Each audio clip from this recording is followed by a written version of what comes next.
لا اله الا الله محمد رسول الله. سلام پستر لار خود خاتم النبیین رسول الله صلی الله علیه وسلم. السلام علیکم ورحمت الله وبرکاتہ. زیم فیاض الدین او تاسو ګوره د دین فطرت خصوصي خبرونه. ګرانو کتونکو د رجب مبارک میاشت ورپسې بیا شعبان دی، ورپسې ډیره زیاته بابرکته میاشت را روانه ده رمضان المبارک. د رجب په دې میاشت کې زمونږ تاریخدان دا وینا کوي او دا وایي د بعضې روایاتو مطابق چې په دې کې رسول الله صلی الله علیه وسلم سره هغه ډیره زیاته مشهوره واقعه پیش شوې وه چې هغې ته ویلی شي واقع اسراء یا معراج. نو په دې باندې موږ جوړې خبرې کوو. الله سبحانه وتعالی په خپل کتاب کې په سورې بني اسرائیل کې فرمایي چې سبحان الذي اسرا بعبده لیلا من المسجد الحرام الى المسجد الاقصى، چې ډیر پاک ته هغه ذات آغاز د توحید نشوي چې سبحان الذي پاک ته الله پاک د هر عیب نه پاک ته د هر برای نه پاک ته. الله سبحانه وتعالی وایي چې ما خپل بنده عبد بندے ته یعنی رسول الله صلی الله علیه وسلم ته اشاره ده، خاتم النبیین ته اشاره ده، رحمت للعالمین ته اشاره ده چې دا رحمت للعالمین دا بنده مونږ بوته د مسجد حرام نه د مسجد اقصی پورې. او د دې نه پس هغه نور واقعات بیا په روایاتو کې تاسو کتلی شئ. او دا سره پاره الله سبحانه وتعالی دا ویلي دي چې دته موږ خپل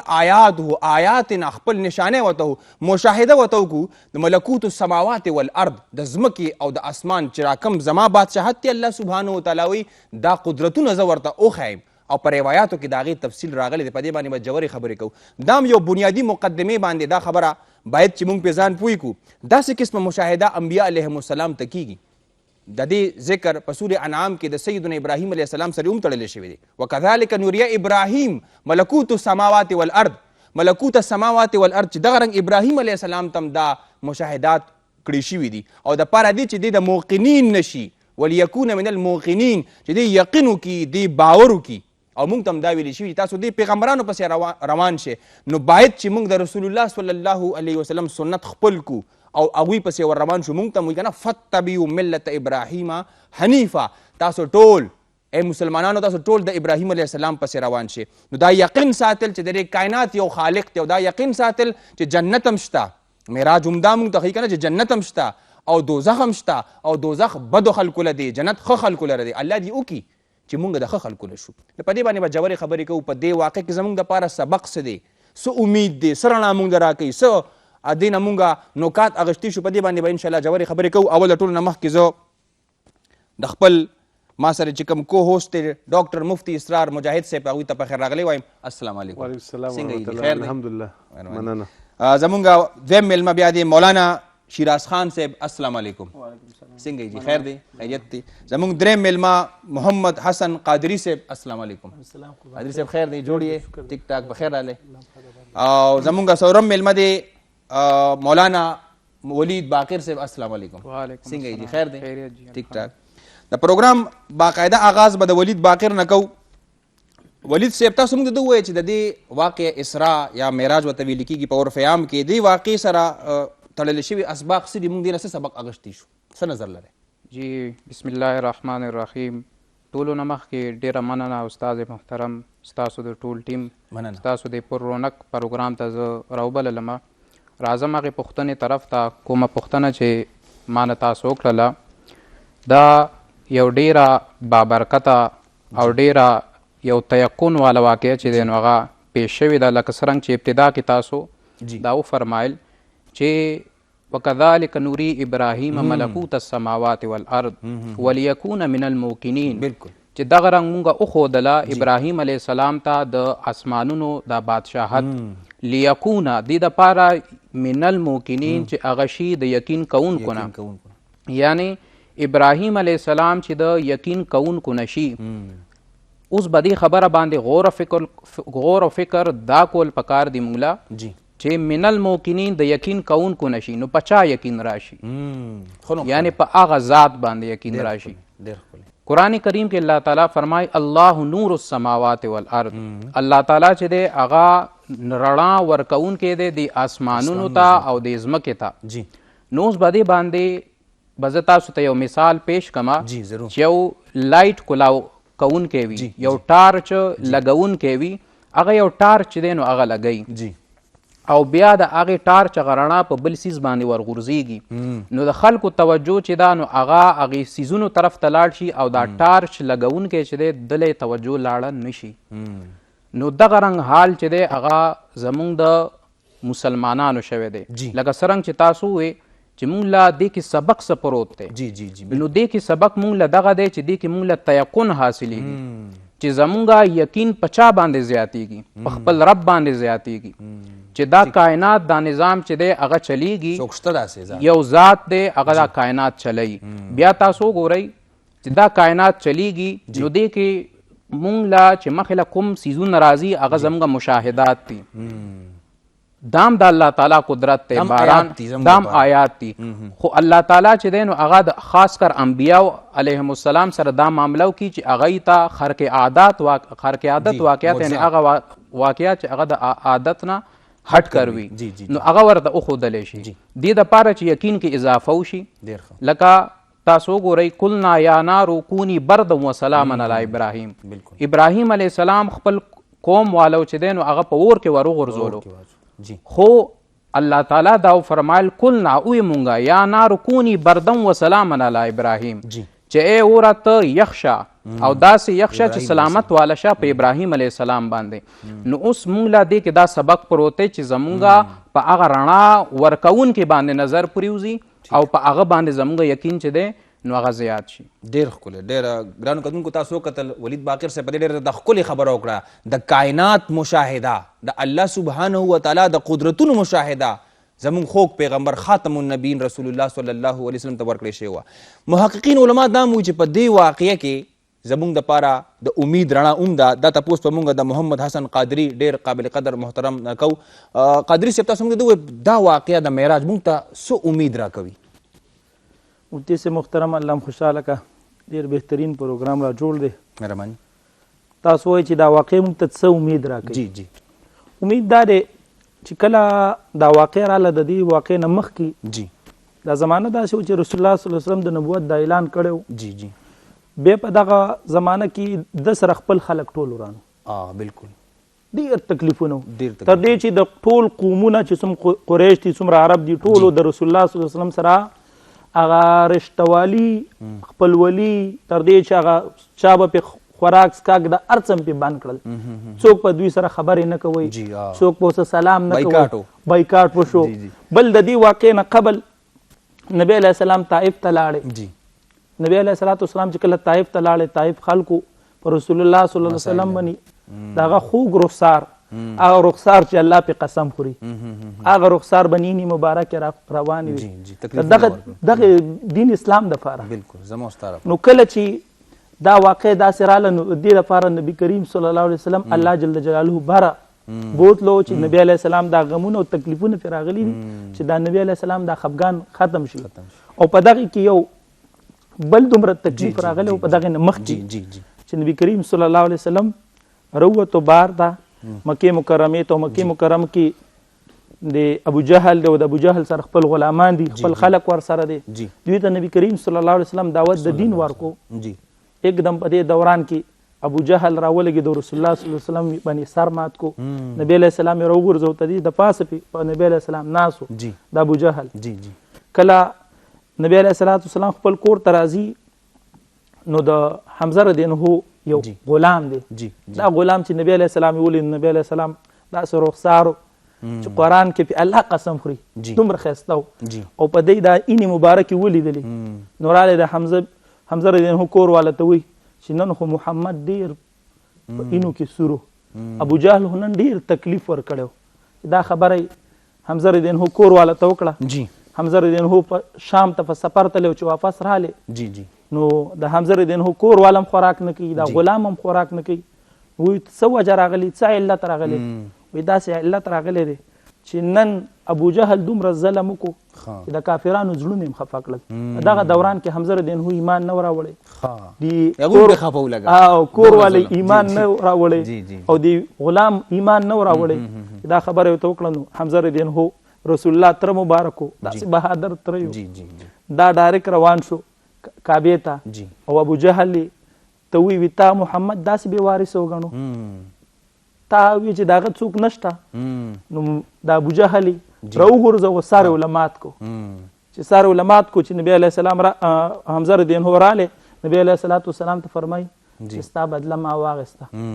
وراره اوس خوشاله شه. نبی علیه الصلاۃ والسلام ته تر زه په دې نه خوشالېږم ته په څه خوشالېږم زه په دې خوشالېږم چې ته ایمان راوړې. حمزه رضی اشهد ان لا اله الا الله واشهد ان محمدا عبده ورسوله دا واقع موږ ته دا سبق راکوي چې سختو پسې راحت راځي سختو پسې راحت انما العسر یسرا. ډېر خلک وګورو دین طرف ته وجهانو کی دین طرف ته انبیاء علیهم السلام ټول د تکلیفونو دا وجه مې راته دا بیان کړه چې څومره تکالیف په دغه تکلیفونو پسې خوږ سفر رالی چې هغه د الله جل جلاله دارو او بل الله امام الانبیاء وګرځو. ټیک ډېر ښکلی. مسلمانان نن سبا د کائنات ته د نظر سره وګوري او د بصیرت سره وګوري سم نظر لري. بسم الله الرحمن الرحیم وصلی الله علی النبی الکریم اما بعد. ډیره مننه فیاض الدین صاحب ستاسو. یقینا دا چې کومه پوښتنه ده د دې وضاحت خو زه چې په کوم جهاد سره ویل غواړم هغه دا دی چې د الله تبارک وتعالی چې کوم دا کائنات دی په دې کې که چېرته کې مونږ مشاهده وکړو او دا مشاهده صرف په مشاهدې پورې محدود پاتې شي نو هغې سره انسان ته ساینسي علم حاصلیږي او که چېرته کې دا مشاهده د زړه په سترګو هم ورسره وشي د بصیرت سره وشي نو دې سره د انسان ایمان ته تقویت میلاویږي یا که یو کس د ایمان والا نه وي هغې ته د ایمان توفیق میلاویږي. دا خبره محققین علما لیکي بلکې امام فراهي رحمه الله خو دا خبره لیکلې ده چې الله تبارک وتعالی د انسانیت د هدایت دپاره قرآن عظیم الشان را لیږلی دی. انبیاء کرامو په ذریعې سره مختلف کتابونه را لیږلي د محمد رسول الله صلی الله علیه وسلم په ذریعې سره قرآن کریم را لیږلی دی. د الله تبارک وتعالی یو بل د هدایت چې کومه غټه ذریعه ده هغه د الله کائنات دی چې کله د الله په کائناتو کې انسان مشاهده وکړي او هغه د زړه په سترګو باندې وکړي په تدبر سره وکړي په غور سره وکړي نو دې ته الله تبارک وتعالی د خپل طرف نه د هدایت ډېرې لارې ورښودلې. بالکل نو د مسلمان چې کوم نظر وي هغه نظر صرف مشاهداتي نظر نه وي هغه د بصیرت والا نظر وي او د یقین په سترګو د زړه په سترګو نو که چېرته کې په دې انداز سره انسان سوچ او فکر تدبر وکړي نو انسان خپل ایمان ته ډېر زیات تقویت په هغې سره ورکولی شي. رسول الله صلی الله علیه وسلم چې کومه دا واقعه د معراج ده په دې باندې خو د ډېرو جهتونو نه اړخونو نه خبره ممکن ده کیدی شي خو د نبي علیه الصلاۃ والسلام ته د معراج چې کوم حکمتونو کې یو حکمت و هغه دا و چې رسول الله صلی الله علیه وسلم په یقین کې الله تبارک وتعالی پختګي راوستله چې تا ته کم مشکلات په دې دور کې مخامخ شوي دي عام الحزن راغې نور مشکلات راغله طایف واقعه راغله یعنی یو قسم سره د خپلو خلکو نه د خپل علاقې نه ورته مشکلات او تکالیف راغلل نو رسول الله صلی الله علیه وسلم ته الله تبارک وتعالی یو مشاهده په دې نظر باندې ورکړله چې ستا هغه په یقین کې پختګي راشي او د دې نه موږ ته دا هم یو پیغام میلاویږي چې څنګه مفتی صاحب وویل چې د الله تبارک وتعالی یو قانون بیانېږي چې پتا باندې مشکل راشي نو مشکل نه پس پتا باندې اسانی هم راځي لیکن د اسانی لپاره استقامت لازمي دی چې کله ته په هغه مشکلاتو باندې مستقیم وي استقامت سره وي او د الله تبارک وتعالی طرف ته د رجوع وي د الله تبارک وتعالی سره د تعلق مضبوط وي نو الله بیا دغه مشکل نه پس اسانی راولي نو دا انساني چې کومه مشاهده ده هغه صرف د سترګو در حد پورې د نظر پورې نه پکار د هغې سره د ایمان چې کوم هغه نظر دی د ایمان کوم بصارت دی هغه هم شاملول یعنې موږ داسې ویلی شو چې یو غیر مسلم یو بوټي ته ګوري یا د کائنات ته ګوري یو مسلمان ورته ګوري نو دې کې به فرق وي. ایگزیکټلی په دې مشاهده کې فرق ځکه دی چې د مسلمان کومه مشاهده وي د هغې سره د رسول الله صلی الله علیه وسلم د وحي تعلیمات خامخا پکار دي د هغې د وحي د تعلیماتو په نتیجه کې چې مسلمان مشاهده کوي نو د هغې مشاهده سره د هغې د الله د پاسه ایمان نور هم پخته کیږي مضبوطیږي په هغې کې اضافه راځي استحکام راځي او چېرته کې یو غیر مسلم مشاهده کوي او هغه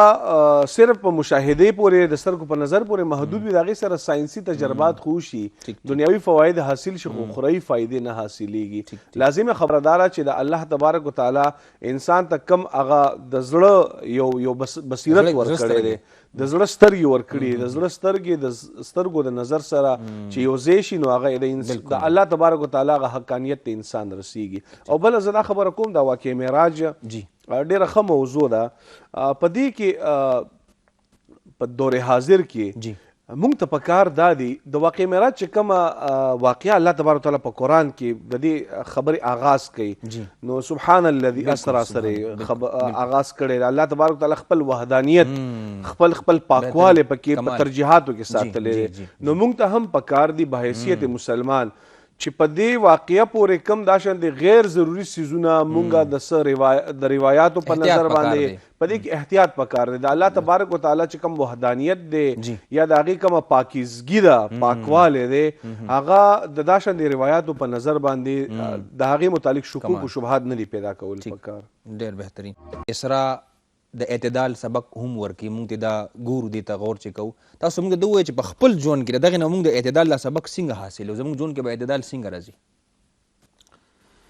اعوذ بالله من الشیطان الرجیم بسم الله الرحمن الرحیم سبحان الذي اسرى بعبده ليلا من المسجد الحرام الى المسجد الاقصى صدق الله العظیم ډاکټر فیاض صاحب ستاسو د ټول ټیم ډېره مننه شکریه او ډیره مبارکبادي په دې پروګرام باندې چې د حضور مبارک د شان سره مناسبت لرونکې پروګرام دی او د هغې انعقاد تاسو کړی دی او بیا دوباره د دې دپاره شکریه چې تاسو مونږه کمزوري خلق د حضور مبارک په دې دومره عظیم ذات او په دې عظیمه واقعه باندې د لبکشایه دپاره دلته کې رابللي یو الله دې ستاسو کامیابي نصیب وفرمایي د حضور مبارک دا تمامه زندگی دا مونږ تاسو ته اعتدال ښایي ډېر ښه او الله رب العزت فرمایي لقد کان لکم فی رسول الله اسوة حسنه د حضور مبارک په زندگی کې زموږ ستاسو دپاره الله جل شانو فرمایي چې یو بهترینه طریقه ده نو د حضور مبارک زندگی دا صرف د عباداتو پورې محدود نه وه بلکې که چېرې عبادات هم دي نو عبادات هم حضور مبارک د اعتدال سره کړي دي بالکل حضور مبارک که د خوراک سکاک خبره ده رسول الله مبارک اعتدال سره کړی د رسول الله مبارک معاملات که مونږ او تاسو ګورو د رسول الله مبارک التم اعتدال دی د کور نه واخله تر د مسجد او مسجد نه واخله تر د حجرې جومات او تر د میدان پورې د جهاد په تمام کې اعتدال دی نبی کریم صلی الله علیه وسلم د زندګۍ نه مونږ او تاسو ته هم دغه اعتدال معلومیږي صحابه کرام راغلل د حضور مبارک د شب و روز تپوس کوي چې کله هغوی ته علم وشو بعضې صحابو هغوی ته د حضور د شب بیدارۍ علم وشو هغوی ته د حضور مبارک د نورو هغوی قسمونه وکړل یو چې کوم دی مکمل د شب بیدارۍ قسم وکړه چې زه به شب بیداري کوم یو قسم وکړه چې یاره زه به مکمل صایم الدهر شم زه به روجي نیسم او بل چې کوم دی قسم وکړه چې زه به نکاح نه کوم ځان به لرې ساتم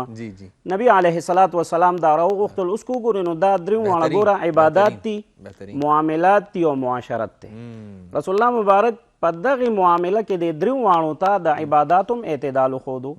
رسول الله مبارک ورته د معاشرت هم اعتدال وښودو د معاملاتو هم ورته اعتدال وښودو حضور مبارک زه شب بیداریم کوم عبادت هم کوم آرام هم تعلیم یې ورک زه روجم نیسم زه خوراک هم کوم زه دغه شانتې نکاح هم کوم نور معاملات نو مونږ او تاسو ته عزیزانو په دې کې فیاض صاحب مونږ ته دا معلومیږي چې مونږ په هره معامله کې د حضور مبارک زندگی دا خپله کړو صرف د رسول الله مبارک زندگی تر د قصو د واقعاتو پورې مونږ محدود نو دا ډېره مهمه نقطه ده د رسول الله صلی الله علیه وسلم د دنیا ته د راتلو مقصد څه و د قرآن عظیم د نزول مقصد څه و نن مونږ مقصد پرېښی دی مونږ واقعاتو پسې نښتي یو مونږ روایاتو پسې نښتي یو مونږ رواج پسې نښتي یو بهترین د دې نه مونږ حقیقت ته راشو حقیقي زندگی دا څه وه د حضور مبارک د بعثت مقصد څه دی د قرآن عظیم د راتلو مقصد څه دی بهترین ډېر ښکلی حضرت عایشه مور بیبي نه راغلل تپوس کېږي د رسول الله مبارک اخلاق باره کې عایشه مور بیبي جواب کوي کان خلقه القرآن چې د نبی علیه الصلاة وسلام اخلاق دا سو دا قرآن و نو د رسول الله مبارک اخلاق دا قرآن دی مطلب دا دی چې دا قرآن پریکټیکل دا په خپله زندګۍ کې راوستل نو موږ تاسو ته اعتدال درس راکوي د حضور مبارک زندگی کمال چې رسول الله مبارک راغلی دی هغوی هر زندګۍ هر معامله او هر واقعه دا موږ تاسو ته یو سبق راکوي چې د هغې نه موږ د خپلې زندګۍ دپاره یو سبق واخلو او اعتدال پسند جوړ شو. ډېر ښه. ګرانو کتونکو تاسو وکتل زموږ د علماء کرامو ډېرې زیاتې زړه پورې خبرې وکړې. تاسو په دې باندې غور وکړئ چې د دنیا کې د رسول الله صلی الله علیه وسلم د راتګ او د قرآن د نزول مقصد څه دی. په دې باندې نور هم ژورې خبرې کوو. پیل به خو زه اجازت غواړم د مولانا محمد حسن قادري صاحب نه تاسو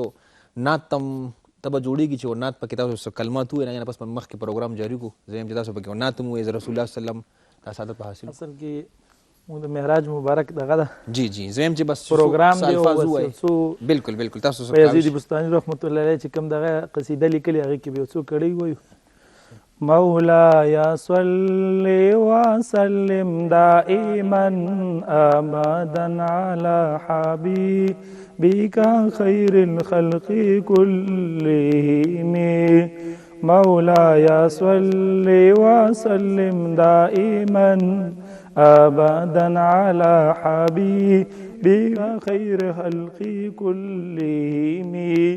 هو الحبيب الذي ترجى شفاعته. هو الحبيب الذي ترجى شفاعته. مولاي صل وسلم دائما ابدا على حبيبك خير خلق كلهم. جزاک الله. ډېر خوندور انداز کې تاسو نعت پیش کوو. راځو به اوس خپل موضوع له ولید باقر صاحب له به راځو. اخلاق او شب معراج څه تړون به تاسو وړاندې کوئ قام ته؟ جی بالکل لکه څرنګه مفتی صاحب په خپل خبره کې دا بیان وکړلو جی جی چې کومې واقعات چې زموږ دین هغه بیانوي نو هغه مونږ بس صرف واقعه او یو کیسه وګڼو جی جی خو هغې نه مونږ عبرت نه اخلو. جی قرآن کریم کې ګورئ لکه په صورت النازعات کې الله تعالی د موسی علیه السلام او د فرعون چې دی نو هغه واقعه پیش کړې ده. هلته کې هم الله تعالی فرمایي ان فی ذلک لعبرة لمن یخشی چې دې کې عبرت پروت دی. عبرت پروت دی. خو تاسو وګورئ که د یوسف علیه السلام واقعه ده که بله یو واقعه ده نو هغې نه بس یو کیسه چې دی نو هغه جوړه شوې ده. عبرت نه اخلو. د یوسف علیه السلام باره کې په سوره یوسف کې تاسو وګورئ هلته کې الله تعالی فرمایي وغلقت الابواب هغې زنانه ټولې دروازې بند کړلې وقالت هیت لک او دا یې ورته ووایي چې راشه ما طرف ته زر کوه ما طرف ته راشه. اوس وګورئ ټولې دروازې بندې دي یو یوسف علیه السلام دی او یو هغه زنانه ده. خو یوسف علیه السلام څه فرمایي قال معاذ الله زه د الله په پناه کې راځم. نو اوس خلک معاشره کې ماشومانو ته یا ځوانانو ته دا کیسه بیانوي خو دا ولا نه بیانوي چې وګورئ یعنې په یوازې کمره کې ښه موقع ده او هغه زنانه چې دی خپله دعوت هم ورکوي بالکل موقع ښه اسانه ده. خو هغه څه فرمایي یعنی الله تعالی یعنی په سر ورته ولاړ دی قال معاذ الله زه د الله په پناه کې راځم. نو دغه رنګ که زموږ د معراج واقعه ده یا نور واقعات دي نو هغې کې رسول الله صلی الله علیه وسلم هغه خپلې نظارې لکه سوره اسراء آیتونه بار بار مرګرو ټولو چې دی هغه پیش کړل لنوریه من آیاتنا چې هغه ته مونږ وښایو خپل نشانیانې. نو زموږ خوږ پیغمبر صلی الله علیه وسلم هر څه ولیدل. دغه چې کوم زانی دی یا شراب خور دی یا غیبت کوونکی دی هر قسمه سزاګانې چې دی نو هغه رسول الله صلی الله علیه وسلم د هغې نظارې وکړلې او هغه یې ولیدل او دغه واقعات چې دی نو هغه بیان کیږي بل د هغې سزاګانې رسول الله صلی الله علیه وسلم ته وښودلی شوې. بالکل بالکل. نو اوس مونږ له کول څه پکار دي چې داسې غلطو کارونو نه مونږ ځان بچ کړو چې د هغه عذابونو نه کوم چې نبی علیه السلام په اور کې پراته هغه لیدلي وو. نبی علیه السلام په خپله ولیدل چې هغه عذابونه نه چې دی هغه مونږ بچ شو نو الله به چې دی نو هغه مونږ کامیاب شو. ټیک ډېر ښکلی. راځو به اوس قادري صاحب له دا تاسو ته پته لګي چې دور چې کوم دی ډېر د فتنو دور را روان دی نو په دې دور کې د رسول الله صلی الله علیه وسلم هغه رهنمایي به مونږ څنګه ترلاسه کړو ځکه چې ډېر د فتنو دور دی. مولوي صاحب محترم استا سوال لیو کو جی دی دور کې نن سبا اول خو د اسلام دا لباس چې کوم دی په د اسلام په د لباس چې یو انسان واچي نو په هغې پسې خلک استهزا کوي ورسې ډېر خلک دا وایي که موږ دا د اسلام لباس اچولی دی موږ په دې باندې ښه نه ښکارو او په دې کې ګوره دا د رسول الله صلی الله علیه وسلم طریقه پرته ده که پټکی دی هم د رسول الله صلی الله علیه وسلم سنت دی ګیره مبارکه ده دا هم د نبي علیه السلام سنت دی دا لباس چې کوم دی دا هم د نبي علیه السلام سنت دی نو کله چې موږ دا د رسول الله صلی الله علیه وسلم دا طریقه اختیار کړو نو موږ به فتنو د فساد نه بچ کیږو خو کله چې موږ د نبی کریم صلی الله علیه وسلم دا طریقه اختیار نه کړو نو موږ به په فساد کې واقع کیږو په فتنه کې به واقع کیږو او به موږ د اسلام اشعار پسې خبرې کوو هغه به موږ بد ګڼو او بل د نبی کریم صلی الله علیه وسلم خو موږ ته ټول لکه د معراج په دې سفر کې ټول واقعګانې بیان شوي دي دا ټول سفر نبی کریم صلی الله علیه وسلم باندې چې الله دا سفر کړی دا سفر خو یو زه دا ویم چې په دې کې یو غټه فتنه به اوس واقع وي دا خبره به ویم ځکه چې نن سبا په قرآن باندې بعض ډېر خلک اعتراضونه کوي د دین په ډېرو مسایلو باندې خلک اعتراضونه کوي اوس په دا سوال هم کې دی چې الله جل جلاله کم پیغمبر لیدلی الله جل جلاله کم پیغمبر لیدل هر یو پیغمبر دا دعوت چلولی دی چې الله یو دی واحد لا شریک دی او اوس دا یو فتنه به وي کم یو پیغمبر لیدلی دی نو هغې لپاره د رسول الله صلی الله علیه وسلم دا معراج سفر وشو په نبی کریم صلی الله علیه وسلم مبارک فرمایي چې ما داسې ولي کعب قوسین او ادنا بیخي نږدې او ادنا کې د علما قاب قوسین او ادنا کې د علما تشریح کوي چې داسې چې لکه یو کس کینی او د یو بل سره د زنګونان څنګه لګي دی قریب دومره الله جل جلاله ما ولیدو نو په دې سفر کې خو یو دا حکمت وشو چې دا سفر وشو نو دغه یو اوس لکه ډېرو خلکو به دا یو اعتراض کولی چې تاسو ووایئ چې خدای یو دی چا لیدلی دی نو نبی کریم صلی الله علیه وسلم دا لیدل د هغې لپاره جواب دی ټیک ډېر ښکلی اسرار مجاهد صاحب مونږه دلته مختلف مسلکونه لرو مختلف تنظیمونه دي دلته کار کوي د الله د دین دپاره اتفاق په ډېرو خبرو زموږ نه راځي نو تاسو ته نه ګڼئ داسې چې لکه اتفاق امت مسلمه د ټولنه کې مونږ اتفاق غواړو نو مونږ سره صرف یو رسول الله صلی الله علیه وسلم چې په هغه باندې مونږ دا امت مطلب جمع کیدی شي په بل شخصیت باندې نشي جمع کیدی څه نظر لرئ بالکل دا د اسلام او د رسول پاک صلی الله علیه وسلم د شخصیت خاصه ده چې ډیر منتشر سیزونه په دې باندې متحد شي لکه مونږ وګورو د عرب چې کوم قبایلو دا شان د قبایلو چې هغه د عصبیت نه ډک قبایلو او ذاتی د سردارۍ په سر جنګونه ډیر زیات خرابیانې په هغوی کې وي لیکن د اسلام په برکت سره او د رسول الله صلی الله علیه وسلم د مقدس شخصیت په برکت سره هغه ټول صحابه کرام دا شان را جوخ شول چې رونه شول او په یو بل باندې یو بل ته ترجیح ورکول شروع کړله نو ضرورت د دې خبرې دی چې موږ د رسول الله صلی الله علیه وسلم چې کوم دا واقعات دي که واقعه د معراج شوه یا د رسول الله صلی الله علیه وسلم د سیرت مبارک نور واقعات شو په دې دور کې چې موږ کوم د مشکلاتو سره مخامخ یو من جمله د هغې نه د فرقواریت مشکل دی د یو بل د نه برداشت کولو مشکل دی نو دا ټول مشکلات موږ د رسول الله صلی الله علیه وسلم په ذات مبارک باندې ختمولی شو لیکن زموږ مشکل دا دی چې موږ خو د اسلام او د رسول الله صلی الله علیه وسلم سره د عشق او د عقیدت وابستګي ساتو لیکن عملی طور باندې بیا کله چې موږ اختیارولو وخت راشي بیا پای کې موږ کوتاهي کوو یعنی موږ بیا یو بل نه برداشت کوو لکه زموږ په معاشره کې کم د عدم برداشت یا فرقواریت دی د مختلف سکول اف تاټس په ماینس کې نو د هر یو سکول اف تاټ والا رسول الله صلی الله علیه وسلم به حیثیت آخري پیغمبر مني اسلام به حیثیت دین مني اسلام به حیثیت دین او دا شانتې نور چې کوم شاعر دي زمونږ یو دي مشترک دي خو زمونږ مقاصد را سره مشترک نه دي د دې وجې نه د دین چې کوم دا تعبیر دی په دې تعبیر باندې سوچ پکار دی خبره کټ کوم نو کوم مقصد مونږ هغه کو چې کوم د رسول الله صلی الله علیه وسلم مقصدونه خبر نشي ایگزیکټلی مونږ ذاتی مفادات او قرباني چې سو پورې نه وي ورکړي نو مونږ د اتحاد او د کامیابی سفر طرف ته مونږ روانېدی نشو په دې کې موږ ته غټ رکاوټ زموږ ذاتي مفادات دي یا مسلکي مفادات به ورته ووایو یا سیاسي مفادات دا هغه مفادات دي چې د اسلام د مفاد په مقابله کې دا هیڅ حیثیت نه لري چې څو پورې موږ د اسلام مفاد مقدم کړی نه وي او دا چې کوم ذاتی مفادات دي کاغه د هر یو نوعیت والا دی یا نو والا دی دا غي قرباني نوی ورکړي نو زمونږه په معاشره کې دا چې کوم افراطفری ده فرقواریت دی بیلتوب دی د جماعتونو تقسیم دی د مدارسو تقسیم دی تر دې پورې زمونږه چې کوم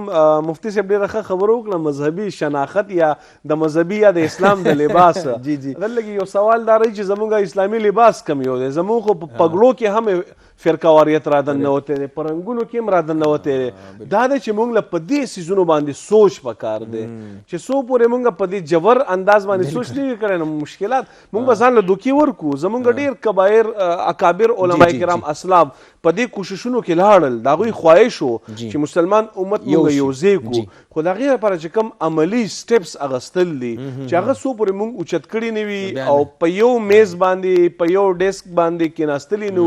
د یو بل سره مکالمه نه وي کړې علمي انداز سره نو دا مشکل نه ختمیږي او دا یقینا د دې دور غړه المیه ده او په دې دور کې چې کوم اسلام نه د نوجوان نسل بدزنه کیږي یا نورو طرفونو طرف ته ځي پای کې یو روټ کاز دا هم دی په دې باندې یقینا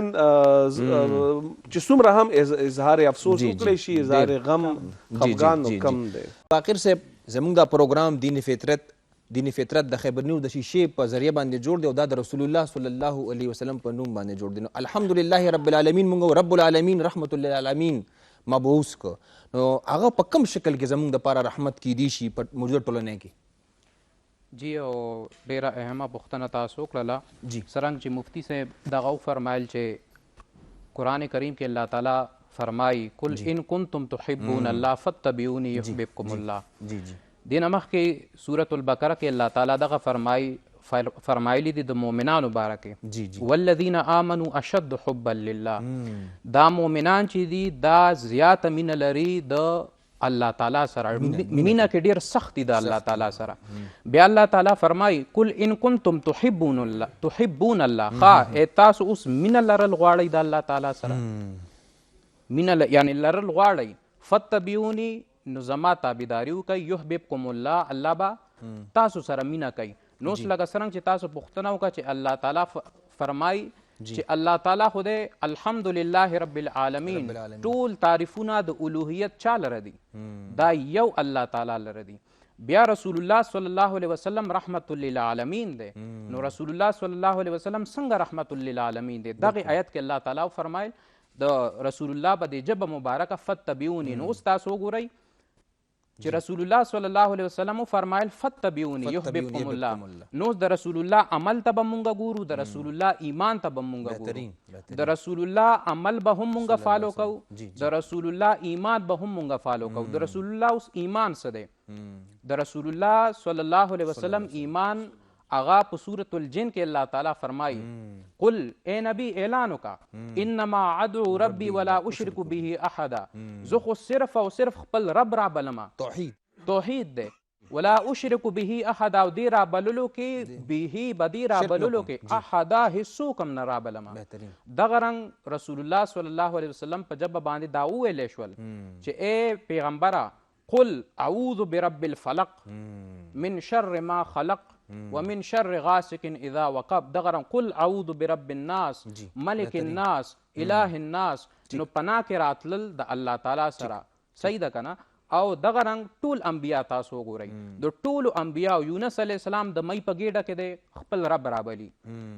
لا اله الا انت سبحانك انی كنت من الظالمین دغه رنګ تاسو وګورئ زکریا علیه السلام اولاد نشته اولاد له څوک رابلي په سورې مریم کې تاسو وګورئ وزکریا اذ نادى ربه رب لا تذرني فردا وانت خیر الوارثین نو انبیا شروع کې کوم ټایم کې چې تاسو پوښتنه کړې وه نو هغه ټایم کې ما تاسو له دا ویلي چې الله تعالی یو ټارچ لګوي یعنی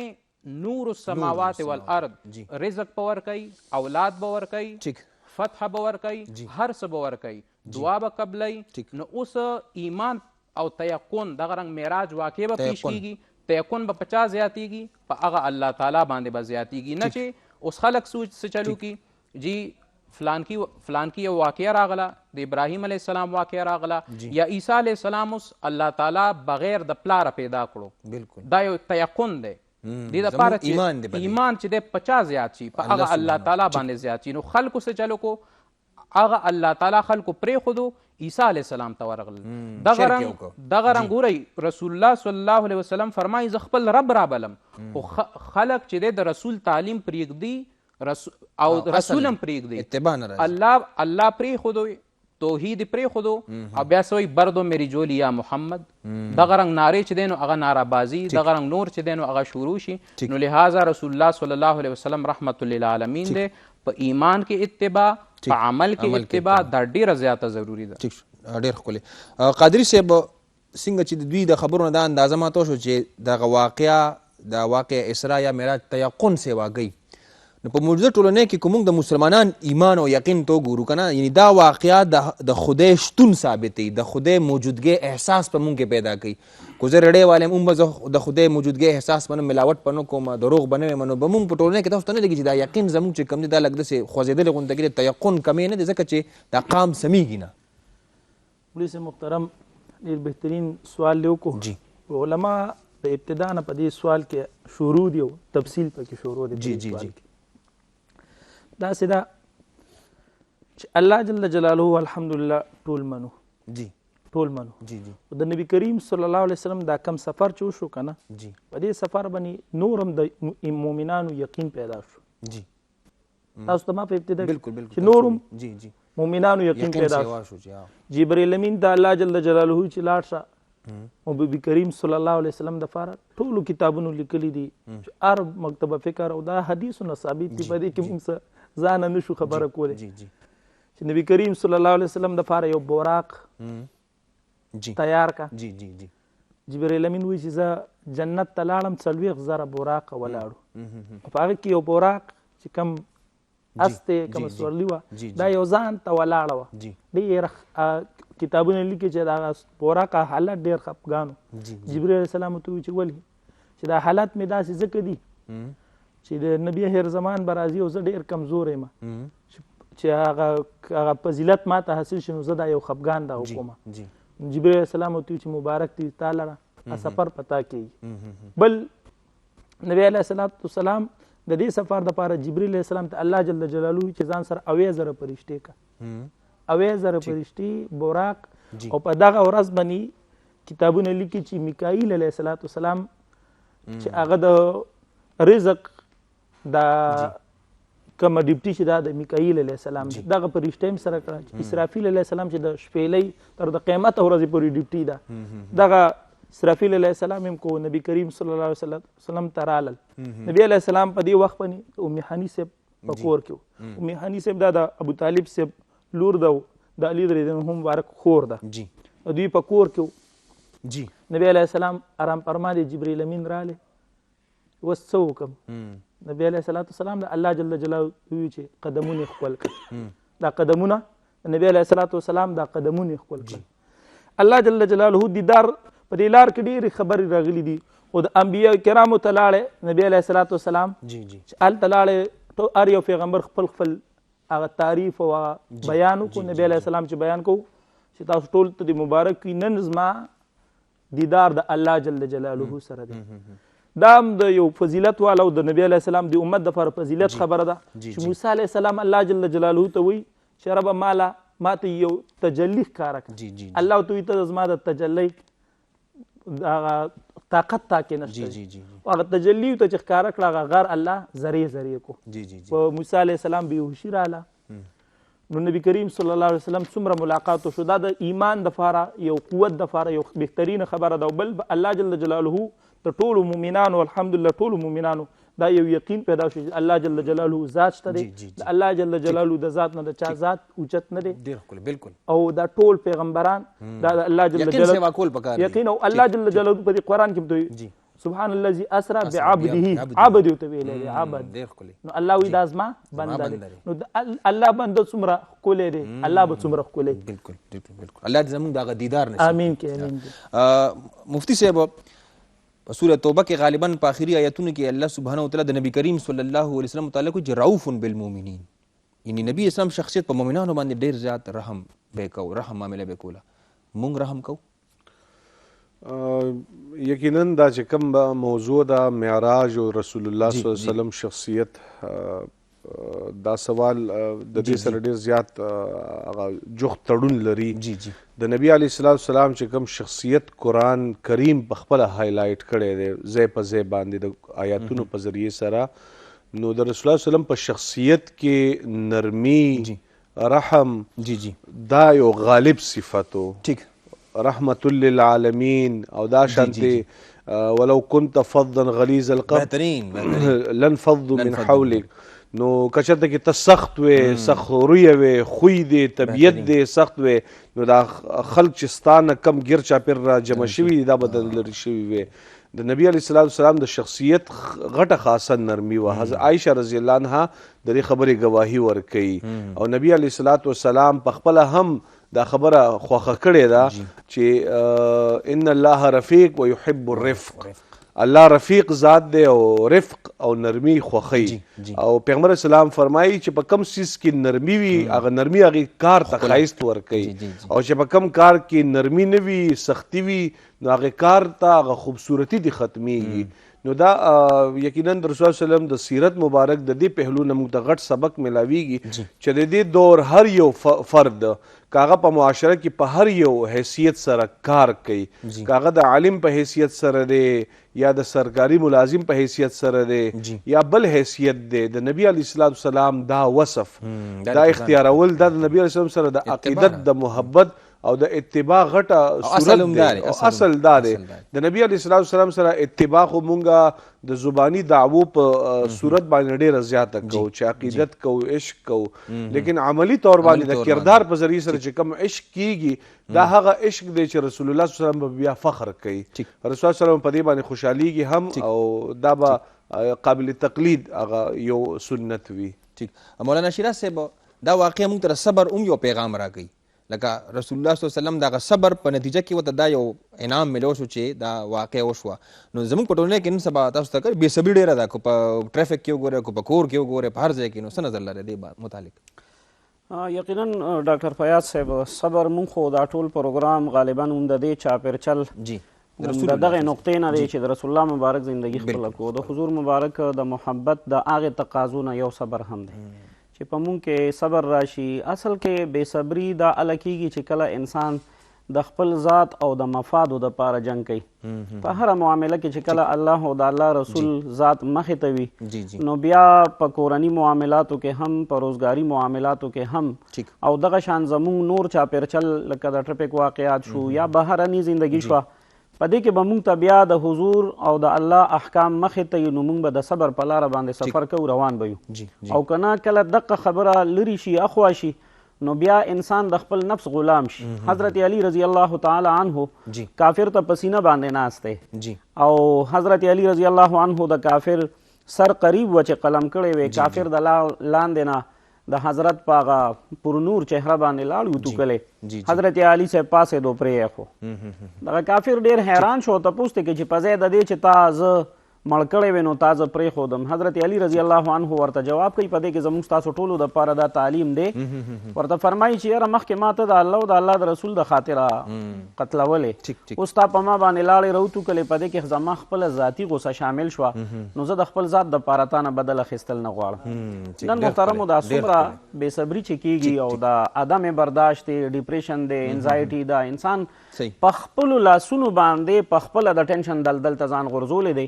هغه وجه دا ده چې د رسول الله مبارک اتباع نشته دی. چې کله د حضور مبارک اتباع راشي او د رسول الله مبارک محبت راشي، طریقې راشي، بیا په هره معامله کې به زمونږ صبر راشي او معاشره به دا خشته شي. ګرانو کتونکو، زموږ د پروګرام وخت چې کوم دی نو سر ته رسي، دا خصوصي خپرونه د دین فطرت د رسول الله صلی الله علیه وسلم په نوم باندې وه او دا معراج حوالې سره وه. زه ستاسو د دواړو میلمنو ډېر زیات قدرمند یم، الله هم بار بار راوله او الله هم ستاسو عزت وکړه، الله تاسو په علم کې پر ځکه کې برکت واچوه. ستاسو دواړو عالمانو هم زه ډېر زیات شکرګزار یم، الله هم ښاد آباد لره، الله دې ستاسو دا روانې ورځې چې کوم دي دا دې په ښه تېرېږي. ګرانو کتونکو، تاسو دا پروګرام وکتو، د دې خلاصه دا ده چې د رسول الله صلی الله علیه وسلم دغه طریقې چې مونږ نه رانیولې، نه مونږ په دې دنیا کې هم نشو کامیابېدی او په هغه دنیا کې هم نشو کامیابېدی. راځئ چې د هغه طریقې خپلې کړو، په هغه طریقو کې ټولو نه غټ صفت رؤوف بالمؤمنین، په مؤمنانو باندې به زړه خوږېده، رحیم زړه به پې خوږو. مونږ په یو بل باندې زړه نه خوږو، زه په پلار باندې زړه نه خوږم، په ګاونډي باندې، په ډرایور باندې، په ټولنه کې مونږ وګورو مونږ په یو بل باندې سره خفه کېږو نو بلکې په یو بل په غم باندې خوشحالېږو. دا بدبختي ده. راځئ چې د رسول الله صلی الله علیه وسلم دغه سنت اپناو کړو چې په بل باندې به خفه کېږو، په خوشحالۍ کې به سره شریکېږو او په غم باندې به دردېږو. دا یاد لرئ که تاسو نه دردېږئ نو په دې خپل ایمان باندې، په دې خپل تیقن باندې غور او فکر پکار دی. راځئ چې مونږ خپل ځان بدل کړو او شروع د خپل ځان نه کړو او بیا خپل ټولنې ته د امن، د پرمختګ، د مینې او د جناب خاتم النبیین رسول الله صلی الله علیه وسلم دعوت ورسو. بارك الله لي ولكم في القرآن الحكيم ونفعني وإياكم بالآيات وذكر الحكيم. آمين يا رب العالمين.